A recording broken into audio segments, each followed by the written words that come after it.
बीडमध्ये थोड्याच वेळात ओबीसींचा महाएल्गार मेळावा। ओबीसी आरक्षणाच्या संरक्षणासाठी छगन भुजबळ मैदानात। पंकजा मुंडे, धनंजय मुंडेंसह ओबीसी नेते राहणार उपस्थित। बीडचा मेळावा हा सरकारसाठी अल्टिमेटम। 10% मराठ्यांना घाबरताय, आम्ही 60% आहोत, सरकारने सावध व्हावं, लक्ष्मण हाकेंचा इशारा। बीडमधील मेळावा ओबीसींचा नसून विशिष्ट जातींचा। महाएल्गार मेळाव्यावर मनोज जरांगे पाटलांचा हल्लाबोल। मोर्चा काढणारे ओबीसींचे शत्रू असल्याचा टोला। मराठा कुणबी जी.आर. रद्द होत नसतो, जरांगे पाटलांचा विश्वास।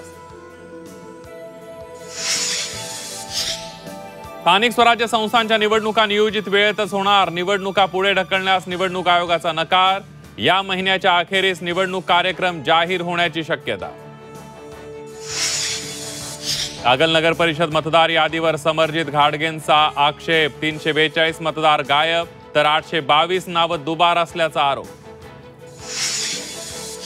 गणेश नाईक, रवींद्र चव्हाणांच्या नेतृत्वात ठाण्यात भाजपची महत्त्वपूर्ण बैठक। कोणत्या भागात अधिक लक्ष देण्याची गरज, यावर विचार मंथन।